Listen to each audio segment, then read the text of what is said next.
Começamos mais um episódio do Fixcast, o nosso podcast semanal. Eu sou Ricardo Menini e hoje nós temos aqui mais uma mente brilhante para falar sobre um assunto muito interessante que eu tenho certeza que vai ser muito legal para você que nos acompanha. Hoje nós vamos falar sobre algo diferente. Alguns entendem como investimento, outros como alternativa de economia. E daqui a pouquinho você vai saber qual é o assunto. Mas antes eu quero apresentar e trazer as boas-vindas aqui e, claro, já agradecer a presença do nosso convidado, o Rafael Paim, da Paim Gimenez Engenharia, que vem com certeza fazendo a diferença não só em Paranavaí, mas também como em toda a região na questão de engenharia elétrica, energia solar. E é esse o assunto que nós vamos trazer hoje para você que nos acompanha aqui no Fixcast. Rafael, é um prazer tê-lo conosco aqui nessa noite. O prazer é meu, Ricardo. É um prazer estar hoje com vocês aí em casa, né? Meu nome é Rafael, sou da Paim Gimenez Engenharia, né? Hoje uma empresa de engenharia elétrica especializada em energia solar. Já estamos atuando no mercado desde 2016, né? Estamos aí com novidades, né? O Ricardo aí faz parte das novidades, né? Com certeza. E em breve vocês estarão podendo ver aí nossas novidades aí. Ô Rafael, me fala uma coisa, a gente começa conversando aqui, né, e o papo vai fluindo. Nós vamos falar, claro, daqui a pouquinho sobre a sua atividade, né, mas a gente quer falar um pouco mais sobre você também. Você é de uma família tradicional de Paranavaí, a família Paim, né, tem 2 irmãos que são médicos, e você decidiu seguir uma carreira diferente dos irmãos aí, que é a carreira da engenharia elétrica, né? Sempre morou em Paranavaí. Como é que é a vida do Rafael Paim e por que essa pendência para engenharia? Ricardo, eu sempre tive mais facilidade com meus irmãos com matemática, física, né? Então eu já tinha uma tendência ali para engenharia, né? Fui morar fora, fui fazer cursinho fora, estudei em Curitiba, depois fui para Joinville. E aí, quando eu passei na faculdade, eu fui para Foz do Iguaçu, né, pela UniOeste, Universidade Estadual do Oeste do Paraná, e foi onde eu me graduei em engenharia elétrica, né, e posteriormente retornei para casa, voltei para Paranavaí para atuar aqui. Tá, e hoje você, junto com o seu sócio, vocês fundaram essa empresa, Paim Gimenez, que é especializada em projetos, dentro da engenharia em projetos elétricos, né, e especialista e pioneiro na questão de produção de energia solar aqui na nossa região, é isso? É isso mesmo, Ricardo. Então, assim, nós atuamos... eu comecei atuando em Paranavaí de 2010 até 2016. Eu atuei no ramo da construção civil, né, fazendo obras no mercado de varejo. E, posteriormente, eu saí dessa empresa e fundei a minha própria empresa, né, no ramo da engenharia elétrica, em 2016.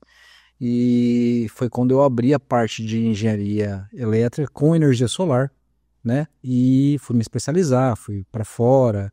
E quando eu retornei, ainda em 2016, eu fundei uma fusão de uma empresa minha com essa empresa do meu sócio. Uhum. Né? Então veio uma fusão, era uma empresa minha, a minha empresa era Paim Engenharia, a dele era BG Engenharia, né? Bruno Gimenez. E aí quando a gente fundiu as duas, que foi a Paim Gimenez Engenharia. Certo. A gente já conversou com algumas pessoas deste segmento da engenharia aqui no nosso Fixcast, mas assim, o engenheiro elétrico, ele trata basicamente o quê? O projeto elétrico de uma construção. Qual é a área que atua, e existe diferença, por exemplo, do engenheiro elétrico do engenheiro civil? Como é que é essa diferença? Isso, Ricardo, assim, ó, hoje o CREA ele permite, né, para a especialidade de engenharia civil, que possui essa especialidade, ele consegue fazer os projetos civis até um certo X ali, né, até 200 amperes, algo de baixa tensão. Certo. Em alguns casos, dependendo da carga, ele obrigatoriamente tem que passar para o engenheiro eletricista, tá? Então, assim, eu já digo assim que a partir de 200 amperes, né, isso é tudo já é obra do engenheiro eletricista. Não precisa necessariamente passar pela engenharia elétrica. Certo. É mais uma questão ali de entendimento, né? Entendi. Agora, falando um pouco mais sobre aquilo que você é especialista, sua empresa é especialista, vamos tratar aí sobre a energia solar. Energia solar apareceu algum tempo atrás como uma alternativa de investimento, economia, para as residências, para o comércio, para as indústrias, né? A gente vê hoje, viajando pelas estradas, grandes usinas produzindo esta energia alternativa, né? Que é a energia que vem do sol. Como é que é isso? Explica um pouco mais, como que surgiu isso aí e como que a tua empresa atua para poder fazer um projeto, tanto para uma residência quanto para uma indústria, um comércio, uma propriedade rural, se todo mundo pode fazer esse tipo de projeto e escolher essa alternativa de produzir energia. Perfeito. Todo mundo pode optar pela geração de energia solar, né? Certo. Existem algumas modalidades tarifárias que englobam cada tipo de cliente desse, né?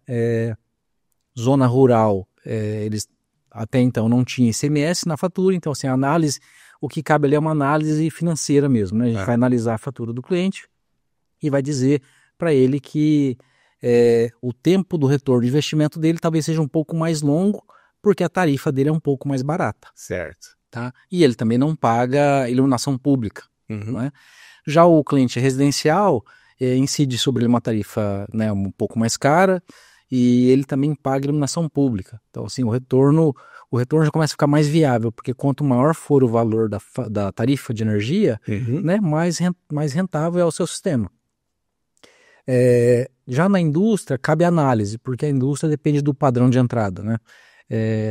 Vou dar um exemplo aqui, que a gente fez algumas, né, um cliente grande, acima de 200 amperes, então ele já estava em demanda contratada, né, fatura do tipo do grupo A, que a gente chama de alta tensão, então ele já tem uma demanda contratada e a geração, quando a gente vai fazer um sistema desse, um projeto desse tipo, cabe alguns critérios, sabe? Certo. A gente só pode gerar o valor da demanda, né, ou menor, não pode ultrapassar.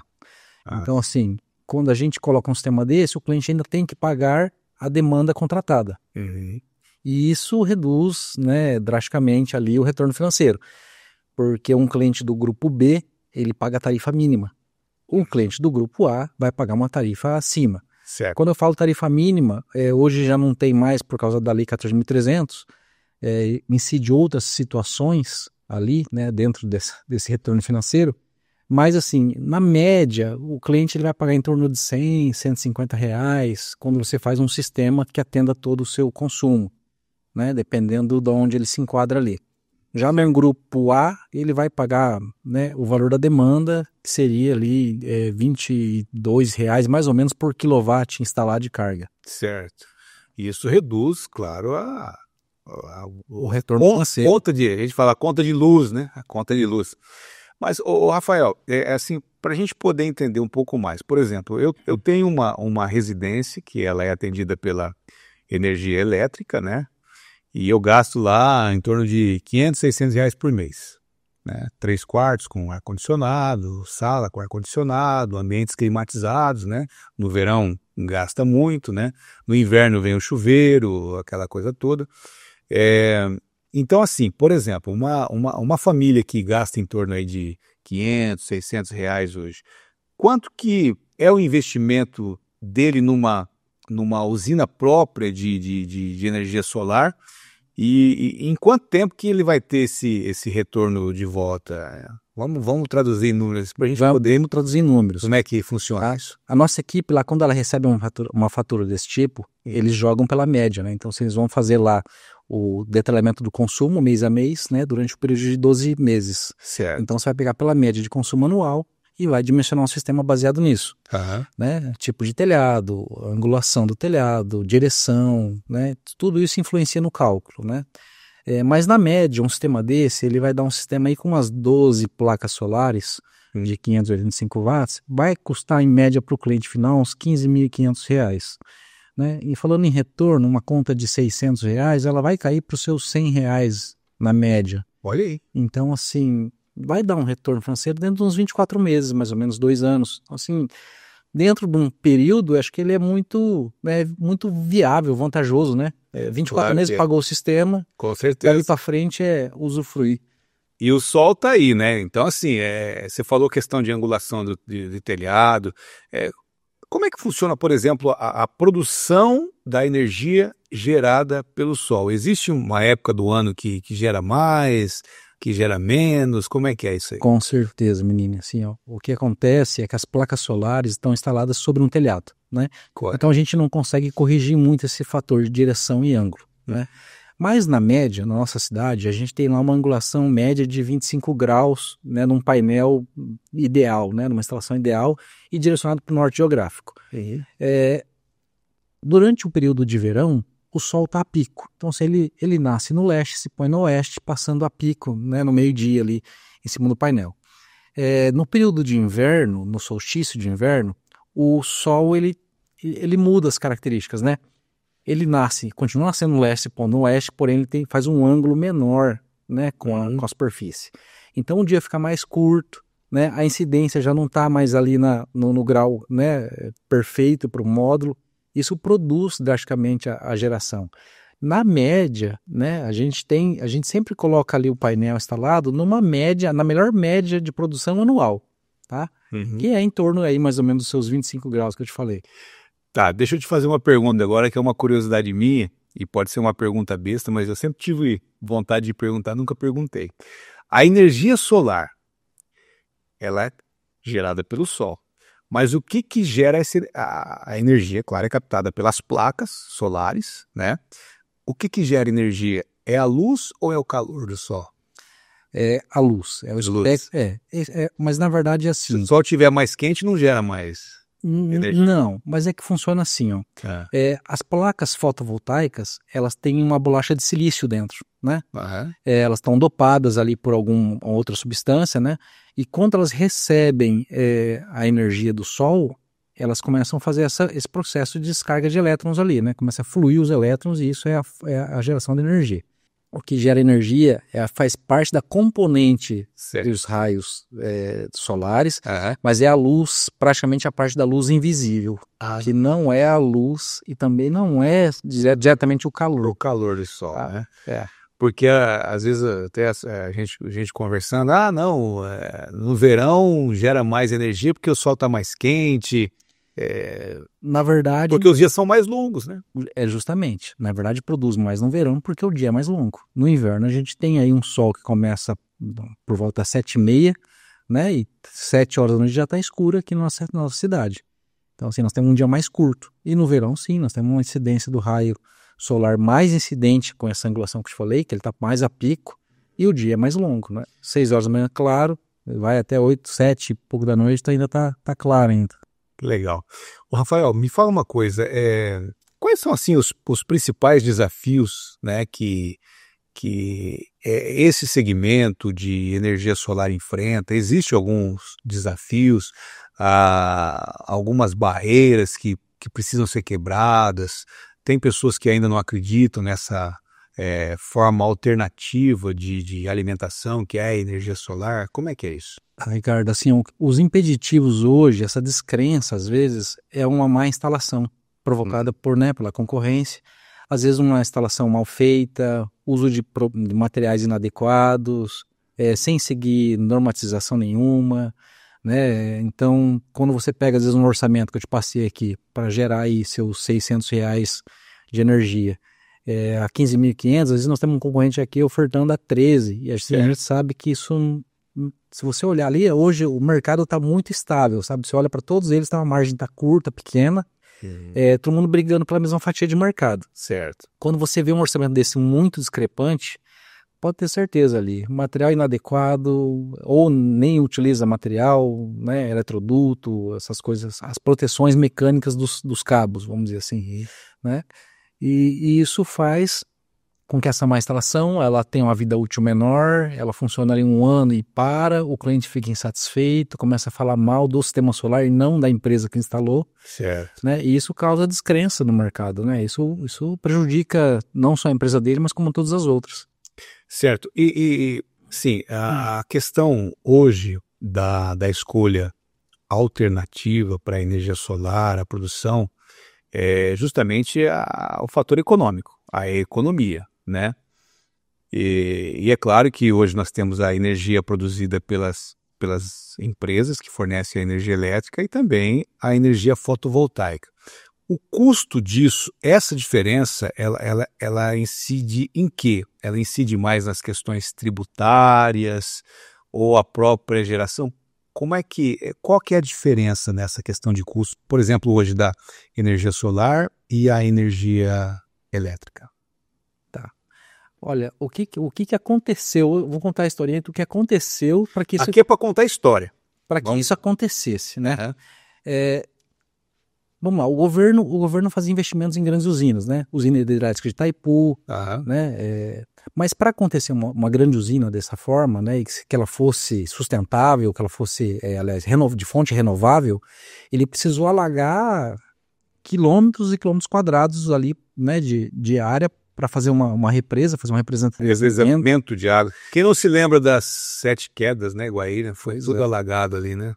Justamente. Então, assim, e depois, posteriormente, ficar pagando royalties para os municípios, né, que tiveram essas áreas alagadas. Então, o custo disso, ele é enorme, né?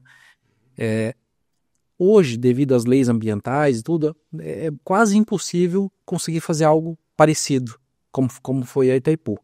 Claro. E nós nem temos também, assim, recurso hídrico para fazer isso hoje, né? O Rio Paraná é o maior rio do mundo. Conseguimos fazer uma Itaipu. Não acredito, né? Não sou especialista nessa área, mas não acredito que conseguiríamos fazer outra do mesmo formato, da mesma potência, né? Para atender hoje o consumo brasileiro. O que o governo fez? O incentivo da geração distribuída é justamente levar a geração que era num local que atendia vários consumidores, para perto da carga. Então, se ele colocou a fonte de energia lá na sua casa, né? Ele tirou o quê? Ele tirou as perdas de energia da transmissão, da distribuição, né? Porque existem várias perdas elétricas no meio do caminho, furto de energia, né? Entre outros.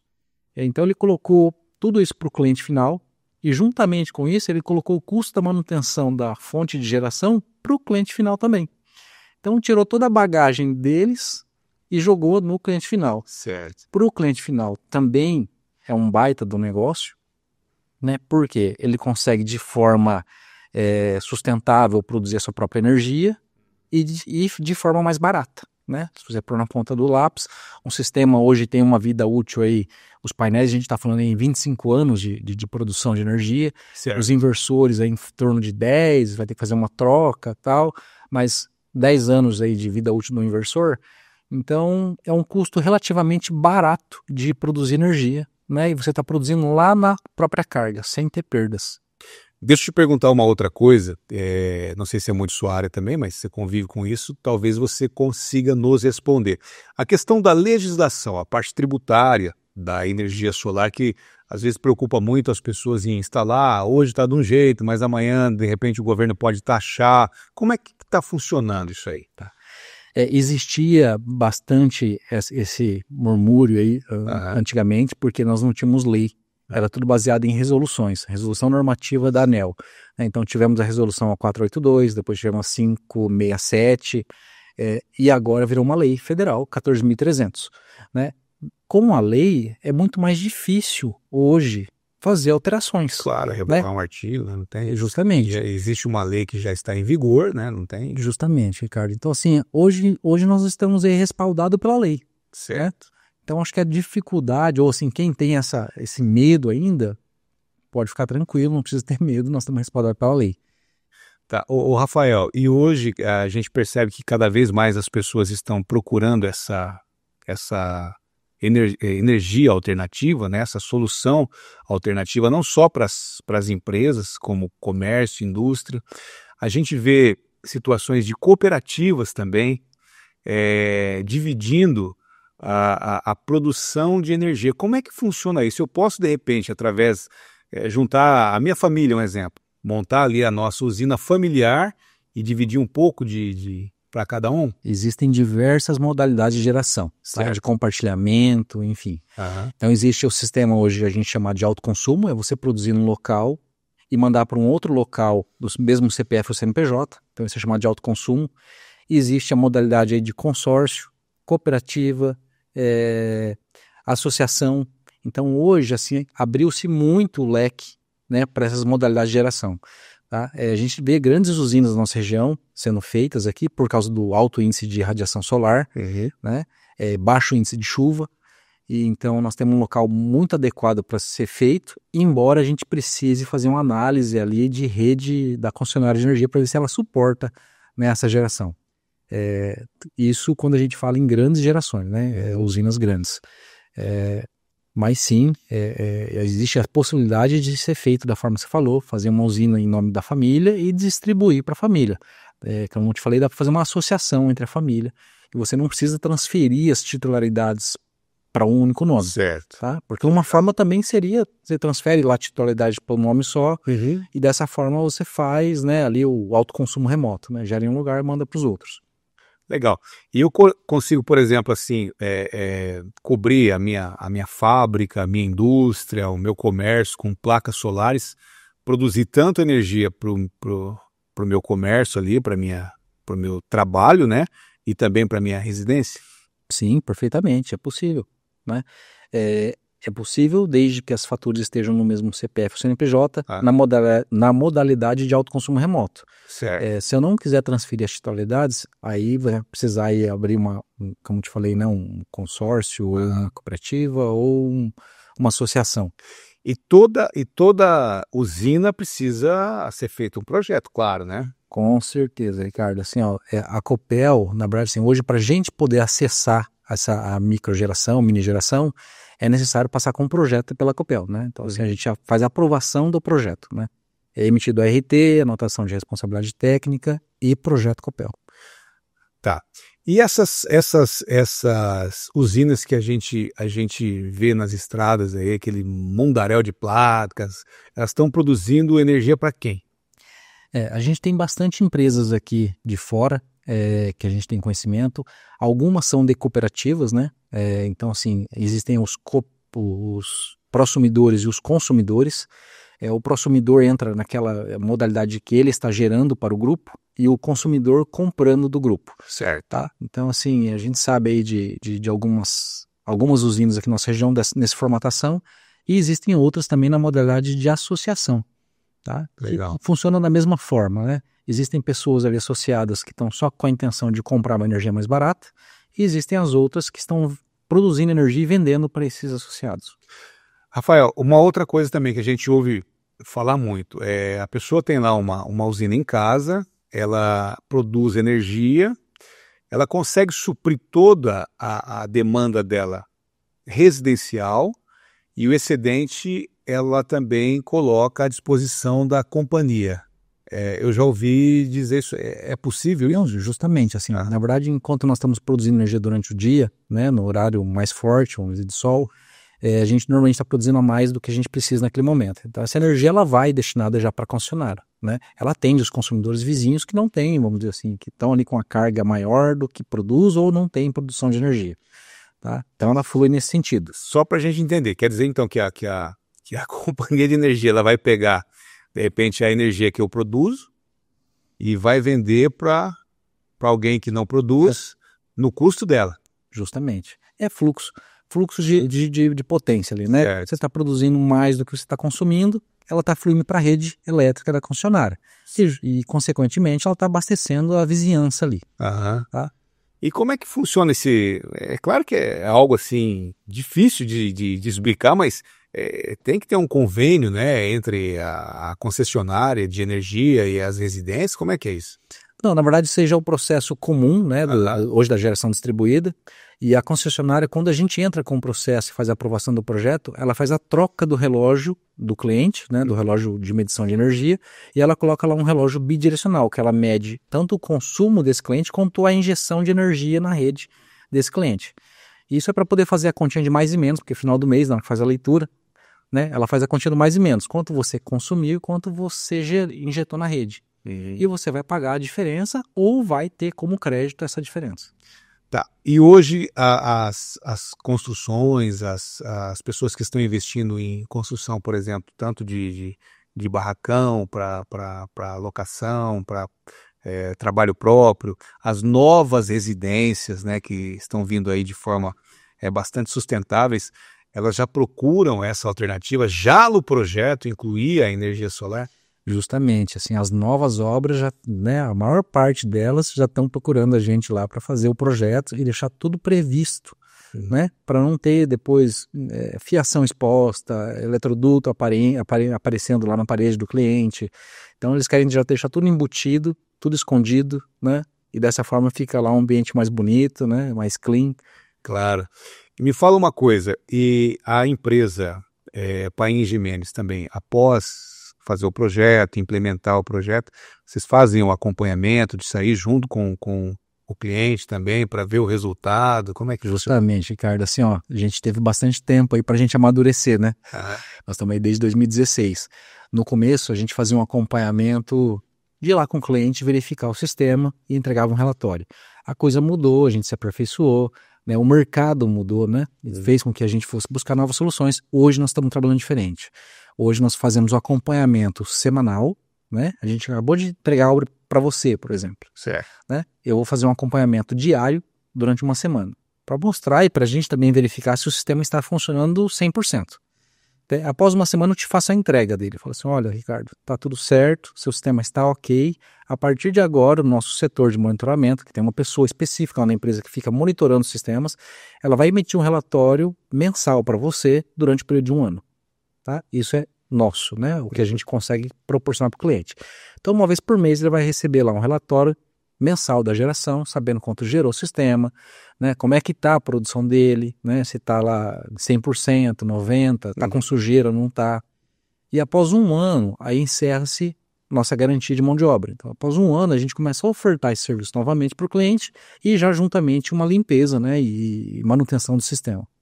O sistema sujeira, você fala o quê? Nas placas? Justamente, assim, as placas, como elas estão expostas ao telhado, elas tendem a acumular sujeira, né? Certo. E aí dificulta a captação. A captação, justamente. Que bacana. E aí, após um ano, a gente oferta para o cliente essa, né, a limpeza e a manutenção. Porque uma vez que o cliente ele vira uma fonte de geração de energia, obrigatoriamente ela tem que passar para manutenção, reaperto dos terminais elétricos, né? Porque existe um risco de princípio de incêndio, né? Um terminal mal apertado ou com frouxidão, ele pode ocasionar um ponto quente ali, né, gente? Um ponto quente e ali propagar fogo. Tá? Então, assim, a gente sempre, né, preocupados e tentando seguir sempre as NBRs aí, a gente faz esse tipo de manutenção. Me fala uma coisa, com relação à questão da produção de energia própria, que é a energia solar, né? A gente vê que, às vezes, algumas regiões, nós tivemos até aqui em Paranavaí alguns dias atrás, a questão de um apagão, né?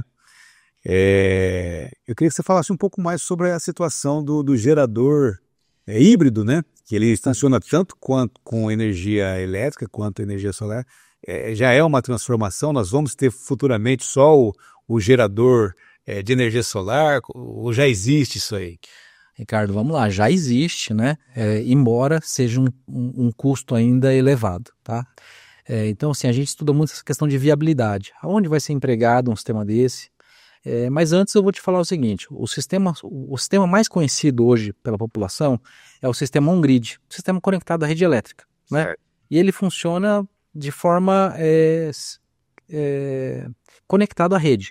Então, assim, uma vez que perdeu-se a conexão com a rede elétrica, ou não tem uma fase da rede elétrica, o sistema automaticamente se desliga. Isso por quê? A gente chama de sistema de anti-ilhamento, né? Proteção anti-ilhamento. Porque às vezes o desligamento ele é provocado pelo próprio operador da concessionária. Então, assim, ele foi lá, desligou o transformador para ele poder trabalhar na rede. Certo. Se o sistema tivesse em operação, se o meu solar estivesse gerando energia, a corrente flui no sentido do fluxo inverso lá, né? Então ela entra lá, a corrente no transformador, e ela pode matar o operador lá, eletrocutado, porque ele está injetando do lado de baixa tensão e o transformador está funcionando do lado de alta. Então, assim, ele mata eletrocutado o operador. Certo. Então, por norma, existe esse sistema de anti-ilhamento, que é obrigação de fazer o sistema desligar com a falta de energia, tá? Existe também um sistema off-grid, que a gente chama, que são sistemas isolados, né? Sistema que não é ligado à rede elétrica, ele é ligado a uma bateria, um acumulador de energia. Isso é indicado para onde nós não temos hoje rede da concessionária. Então, assim, sistemas, fazendas, né, longes aí, que a gente sabe, Mato Grosso, onde não tem energia elétrica. Às vezes o custo para levar a rede elétrica até o ponto é muito alto. Então, às vezes, o proprietário ele decide por fazer um sistema chamado off-grid. Então, ele põe lá um sistema de baterias tal, e um inversor que converte ali, né, a energia da bateria para uma possível rede elétrica local. Tá? E as placas solares têm um desempenho ali de fazer carregar ela tem a função de fazer o carregamento dessas baterias, desses acumuladores de energia. Tá? Tinha um outro, eles decidiram unir os dois e falaram assim, vamos fazer um sistema, né, híbrido, que é a junção dos dois, com as proteções, né, para quê? Para não acontecer o sistema que eu te falei agora do antilhamento. Então, assim, existe ali um processo, o inversor ele é instalado, numa falta de fase da concessionária, ele interrompe a energia entre a rede elétrica e a casa, né, a residência, e a partir dali ele coloca a energia como se fosse um no-break. Ele tem ali um banco de baterias, ele injeta essa energia dessa fonte de energia na rede elétrica, interrompendo o passo anterior, né, entre a concessionária e a casa. Ele interrompeu o circuito e ele consegue energizar a outra parte, que seria a carga, a residência. Uhum. Tá? É complexo, assim, a gente vai falando mais técnico, né? Então, mas vamos traduzir aqui, porque assim, o que acontece? É até injusto, né? Eu produzir a minha energia, né, solar, e aí quando dá um blackout aí, um apagão, eu vou ficar sem energia, mas eu produzo a minha energia, né? É claro, eu produzo a minha energia, só que a minha energia vai para a rede e eu recebo essa energia de volta. É mais ou menos assim que funciona. Mais ou menos isso aí. Então seria injusto eu produzir a minha energia e depois ficar sem, num apagão. Aí vai entrar o gerador híbrido. Onde você produz a tua energia. O excedente você acumula no acumulador, né, numa fonte de energia. Tem uma blackout, lá você tem energia na tua casa. Justamente. É isso. Ele interrompe o circuito e manda a energia das baterias de novo para sua casa. Quer dizer, é mais um avanço dentro dessa... Vamos simplificar, ele funciona exatamente como um no-break, em grande escala. Que legal, né? O no-break é aquele que você está instalado no computador lá, justamente, que deu um apagão lá para você não perder, né? Fica uns minutinhos lá ligado. Que legal, cara. E ele funciona na mesma rapidez do no-break. Então, assim, se der um apagão, ele entra, se você nem percebe que deu um apagão. Não pisca a luz, não interrompe o computador. É muito rápido o chaveamento, a conversão ali. E ele aguenta quanto tempo? Aí o tempo é de do tempo que ele tem de energia ali, né? Justamente. Então, assim, o tempo é uma das características de projeto. Assim, isso aí nós vamos projetar. O cliente, ele quer que fique 12 horas, né? Ele tem uma previsão de 12 horas para a carga dele. É justamente aí onde impacta, que eu te falei assim, o orçamento, né? As baterias, elas têm um custo muito elevado ainda, né? Estamos aí, né? O mundo está trabalhando para desenvolver mais baterias e é um preço mais adequado, vamos dizer assim. Que legal. E você está falando num negócio bem interessante, bem bacana, que são alguns avanços que a energia solar, quando que começou mesmo o ano que surgiu a instalação de placas fotovoltaicas? Foi que 2000 e... Na nossa região, vou te falar assim, nós temos instalações aqui na nossa região desde 2015, por aí. Vamos pegar aí 2015. Mas a placa solar ela é muito antiga, né? Ela já veio dos satélites, né? Claro. Mas assim, para o uso doméstico aí de produção de energia, é algo novo, né? Mas que já está sofrendo algumas evoluções, né? Muitas evoluções. A tecnologia tem ajudado nisso também?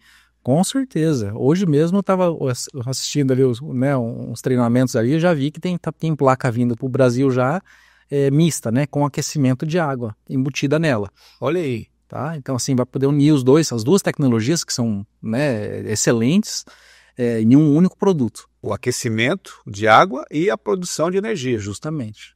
Muito bacana. Agora, falando nisso, como é que você enxerga o futuro da produção de energia gerada pelo sol? Isso há alguns anos à frente. Como é que você vê? Vou citar um exemplo. Nós temos hoje uma grande demanda já de carros elétricos circulando, né? Carros que são carregados no ponto lá e tal.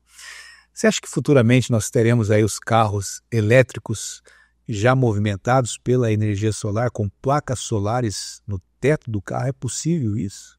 Menina, assim, ó, diante da tecnologia atual, ainda não. Não, né? Mas já existem carros com placas solares de filmes, a gente chama de filmes finos, né? Ela é uma placa mais flexível e tal, e ela é colada sobre a superfície do teto do carro. Aham. É onde ela consegue resgatar, vamos dizer assim, um pouco da energia que ela consumiu. Tá? Certo. Mas ainda não é eficiente o bastante para um deslocamento, vamos dizer assim, para recarregar um veículo a 100%, né? Do seu consumo. Não pelo menos a curto prazo. Tá? Certo. Então, talvez com a evolução das placas solares, né, com alguma tecnologia muito mais avançada, talvez isso seja possível. No dia atual, ainda não. Hoje nós temos estações de recarga, né, para os carros, e assim, e são estações com uma potência bem elevada, sabe? Deixa eu te perguntar uma situação, falando em evolução também de produção de energia fotovoltaica ou energia solar, né? A nomenclatura não sei se é essa, mas assim, eu ouvi dizer que, não sei se é verdade também, que existem algumas empresas que fabricam coberturas, telhas, que já estão desenvolvendo um projeto para produzir o telhado, a telha, já com a placa embutida. Já existe há bastante tempo essa tecnologia, né? Ela não foi difundida, não sei o motivo, mas não pegou no Brasil. Talvez pela modalidade do sistema hoje de remuneração do empregado, né? Ou a pessoa que estava fazendo a instalação. Isso não se difundiu, porque hoje emprega-se, né, pelo menos na nossa região aqui, o trabalhador, o operador que está lá fazendo a instalação, ele recebe por placa instalada, tá? Isso é geral, né, de forma geral. E talvez com uma modalidade de venda num sistema com o telhado embutido, vamos dizer, a telha com solar embutido, a gente teria aí várias unidades de telhado, né, para poder fazer uma plaquinha solar ali. Claro. Tá? Tem grandes fabricantes de telha que tentaram produzir e estão, acho que, produzindo até hoje, mas a gente sabe que não teve uma grande, não se difundiu essa tecnologia, tá? Ela ficou meio restrita ali, um ou outro investidor quis fazer daquele formato porque gostava da modalidade, do visual da telha, mas não é uma coisa que pegou para nós aqui não. Certo. E o tamanho da placa? É aquele tamanho mesmo lá? Tem que ser daquele tamanho? Existe uma provável situação de se diminuir? Tem que ser daquele tamanho? Como é que é? Na verdade, não tem que ser, ó. Vou dar um exemplo aqui, ó. Na Europa, pegou-se muito um painel que tem uma medida ali bem inferior à nossa, tá? Certo. Então eles trabalham em volume, eles colocam muito mais placas ligadas em série, né? Porque as placas são menores. Não sei o motivo disso. Lá pegou uma placa ela tem mais ou menos 400 watts.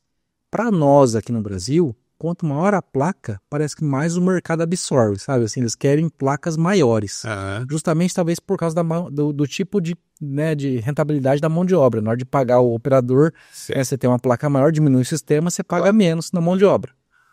Então, acredito que seja isso o que está pegando hoje. Então, assim, hoje nós temos placa aí de 585 watts, uma medida aproximada aí de 2,25, 2,24 por 1,13 de largura.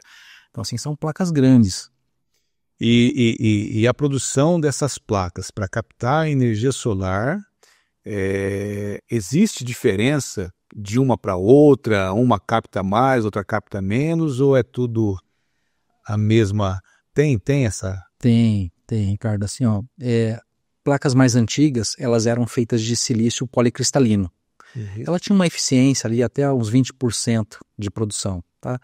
As placas mais atuais, elas são de silício monocristalino, né? E ali ainda tem as singularidades ali, o tamanho da bolachinha de silício, se ela é uma half cell, se ela é metade da célula só, né? O tipo de ligação, mas assim, na média, 22% até 25% de eficiência hoje uma placa de silício monocristalino. E essa que dura 25 anos, você disse? Justamente. Então nós estamos tendo evoluções no mercado, né? Mas pouco tempo. Isso com a manutenção, né, Com a manutenção correta, né? Exatamente. De 12 em 12 meses, tem que fazer essa manutenção, a limpeza, como você disse. Isso. Não é chegar a instalar, esperar o sol. Lembrando assim, que é uma placa que ela tem um vidro por cima ali, um vidro temperado, né? Uhum. E o vidro tem as características dele, né? Então a limpeza não é com detergente comum, tem muita gente da manutenção usando detergente. Vamos pensar um para-brisa de um carro, né? Com o tempo ele vai ficando fosco e Verdade. toda vez que o sol bate, você às vezes nem enxerga o que está na frente, porque a luz quando bate ela refrata, né? Uhum. E a mesma coisa no painel, né? Então, assim, se ele tiver muito fosco, ele não vai conseguir absorver a luz. Né? Porque o que produz a energia está por trás do vidro, não o vidro, né? Pois é, o Rafael está aqui dando uma aula sobre energia solar e produção alternativa de energia. Ô, Rafael, hoje você tem aí um escritório especializado em projetos para desenvolver para cada demanda que surge, quer seja algo residencial, doméstico, como algo mais elaborado, que é um projeto para uma indústria, uma fábrica, ou um projeto para uma grande propriedade rural que precisa demandar mais isso aí. Qual é hoje? A gente sabe que é de extrema importância fazer um projeto bem feito para poder ter, claro, o resultado esperado, né? Vai chegar instalando placa e... Eu gostaria que você falasse um pouco mais sobre isso aí, a importância das pessoas procurarem, inclusive até o teu escritório, para poder fazer esse projeto, né? Porque, como a gente disse, a energia solar é algo novo que está surgindo. Muita gente já aderiu, mas às vezes as pessoas não têm ainda noção do que essa produção de energia alternativa pode gerar no bolso, né? De cada um dentro de cada segmento, quer seja ele residencial, comercial, industrial ou rural. Perfeito, né? É muito importante, né? Procurar uma empresa séria, de confiança, que faça os processos corretos, né? Seguir as normas, né? As orientações da ABNT. E o projeto é parte essencial ali já do início, né? Então, assim, hoje o nosso escritório, quando a gente fecha uma negociação, é uma coisa muito legal, né? Tecnológico, né? A gente usa muito drone para fazer visitação em obra, né? Ah, é? Sim, a gente tira muita foto de drone, filme, para a gente poder pegar todas as características do imóvel, né? Certo. Então, assim, quais são as características? Platibanda, árvore, sombreamento, antena, chaminé, todas essas coisas influenciam muito, né, na produção de energia, porque uma vez que tem a sombra no sistema, dependendo do tipo de sistema que está instalado, uma sombra pode matar 30% da geração do cliente lá. Olha que bacana que você está falando aí. Então, quer dizer que não é só a pessoa levar a conta de energia elétrica no teu escritório e falar, eu gasto lá R$2.000 de energia por mês, eu quero produzir essa energia. Tem toda essa pesquisa anterior ao desenvolvimento do projeto para que o projeto possa sair perfeito. Justamente. Assim, o que a gente faz? A gente sempre elabora assim, um pré-orçamento, né, para a pessoa, porque o cliente chega lá e ele quer saber o que ele vai gastar. Então a gente faz um pré-orçamento. Isso aqui é o seu pré-orçamento. Vamos adiante? Né? Vamos. Então assim, aí já manda o pessoal, a turma para lá, foto de drone, desenvolvimento de projeto, e aí a gente continua com a negociação ali. Certo. Então, depois de fazer a pesquisa, por exemplo, se tiver lá um sombreamento de uma árvore, de uma antena, é necessário a orientação para tirar esse sombreamento ou não? Justamente. Ou vocês desenvolvem o projeto livrando essa sombra? Justamente. São duas coisas importantes aí. Uhum. A gente tanto desenvolve o projeto tentando livrar a sombra, que é se for possível, é isso que nós vamos adotar. Não é possível desviar da sombra. Vamos adotar um outro sistema, microinversores, né? Porque assim, Ricardo, como é que funciona o sistema, para você entender um pouquinho, também para a pessoa lá de casa entender. Uhum. Um sistema, um inversor de string, que é aquele inversorzinho que fica na parede do cliente, ele funciona com arranjo de placas ligadas em série.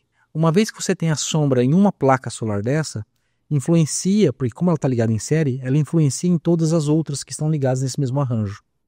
Já o microinversor, ele tem ali 4 portinhas. um microinversor tem 4 portinhas de entrada, ou seja, ele recebe 4 placas solares. E ele trata essas placas individualmente. Então, assim, se tiver sombra em uma placa, ele consegue isolar aquela placa com um problema e continua produzindo as outras 3. Então, assim, o impacto de uma sombra no sistema desse é muito menor do impacto causado num sistema de string. Então, assim, a gente consegue direcionar para o cliente a melhor tecnologia. Eu disse aqui uma coisa boa do microinversor, mas assim, nem, né, o microinversor não é também a melhor tecnologia, tá? Certo. Existem tecnologias, a gente faz essa análise para cada caso e a gente sim direciona qual seria, naquele caso, para aquele cliente específico, a melhor tecnologia para ele empregar. Que legal, Rafael. A gente fica muito contente porque você é um expert nesse segmento, né, nesse setor de produção de energia alternativa, que é a energia solar. Você está tirando muitas dúvidas, né, não só minha, como também dos nossos seguidores aí. Esse papo é um papo muito interessante porque a gente sabe que a produção de energia alternativa, né, a gente vê o Nordeste produzindo muita energia eólica, né, e aqui na nossa região mais a energia solar. Qual que é a diferença da eólica para solar? Assim, muda alguma coisa de produzir ou só o vento e o sol que muda? Como é que é? Não, vamos lá, existem características de cada uma, né? Começando assim, ó, a hidráulica, né? Vamos ver, é pelo fluxo de água, mas a água movimenta uma turbina que gira um gerador, né? No eólico é mais ou menos a mesma coisa. Vai girar. Você tem lá o vento. Hoje, ao invés da água, vai ser o vento. Isso, você tem o vento girando nas pás e as pás produzindo, né? Gerando lá um gerador produzindo energia. Muda o elemento. O elemento, justamente. Só que nessas duas fontes que eu te falei, a gente produz energia durante de 24 horas, né? Dia e noite. O solar, a gente vai ter um impacto grande ainda na rede elétrica nossa, porque a gente produz energia somente durante o dia. Sim. Né? Então, assim, a cada dia que passa, nós estamos consumindo mais energia. Né? Isso é da pessoa, né? Claro. É da evolução do homem, né? E nós vamos chegar num momento ali que nós vamos ter muita energia durante o dia e quase nada de energia durante a noite. Né? Então causa um impacto grande, né, ainda na rede elétrica, por isso ainda temos as termoelétricas, né, funcionando, enfim, isso ainda nós vamos ter que, né, estão em desenvolvimento várias tecnologias aí, inclusive com banco de baterias, para poder entrar num momento ali que é o de maior consumo de energia, que é esse período das 6 às 9 horas da noite, porque é o horário que o trabalhador está chegando em casa, né? O trabalhador chega em casa, vai tomar um banho, vai se alimentar, e a gente vai ter ainda alguma coisa para entrar durante esse período, vamos dizer ali, para tentar solucionar esse problema. Porque ainda vai ser um grande problema no Brasil. Você tocou numa questão interessante que eu ia até te perguntar a respeito da produção de energia. Hoje nós temos essa alternativa, a energia solar, né? Você disse lá no início do nosso bate-papo aqui sobre a forma de produzir ali Itaipu, né? Que produz através da hidrelétrica, mas nós não temos mais rios para isso, né? E agora você falou numa situação do aumento da demanda de consumo de energia elétrica. A população está consumindo muita energia elétrica, né? Você acha que se não houvesse essa produção de energia solar alternativa, as hidrelétricas e as termoelétricas supririam o consumo de energia existente hoje e daqui a alguns anos à frente? Eu não tenho esse dado para afirmar, mas eu acredito que a gente não teria. Né? Justamente o governo entendeu isso e abriu as portas dessa forma, justamente para até atender uma demanda que eles não conseguiriam suprir a curto prazo. Tá? Certo. Então jogaram toda a responsabilidade para o cliente, cliente, ajuda a gente. Você produz a tua energia lá, que o que nós conseguimos fazer é até aqui, né? Então, já que você está consumindo, você vai produzir. Justamente. Cara, que legal esse bate-papo aí, Rafael. A gente agradece, né? Nós estamos já nos encaminhando para o final. Passa bem rápido, né? A conversa. Mas, assim, um assunto bastante interessante. Eu tenho certeza que tirou dúvida de muita gente. Eu tenho certeza que as pessoas que, às vezes, tinham, assim, um certo...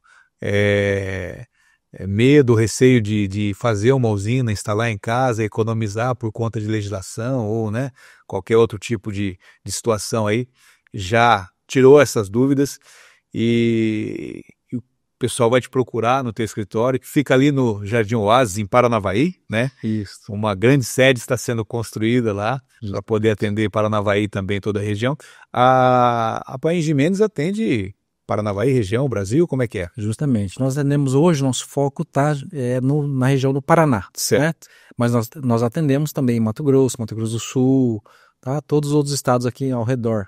Eu te falo isso porque nós estamos no YouTube e também estamos no Spotify, né? Então tem alguém que está nos ouvindo em qualquer lugar do Brasil aí que vai procurar vocês. Maravilha. Rafael, obrigado pela tua participação, a tua presença, dedicar um pouco do seu tempo aí, né? Eu que agradeço o convite aí, Ricardo. Tá certo. E valeu o papo e obrigado, sucesso para você, pro sócio lá, né? Para nós todos. Pro escritório Paim Jimenez. E você que nos acompanhou também, obrigado pela companhia, né? Pelo bate-papo aqui junto com o Rafael.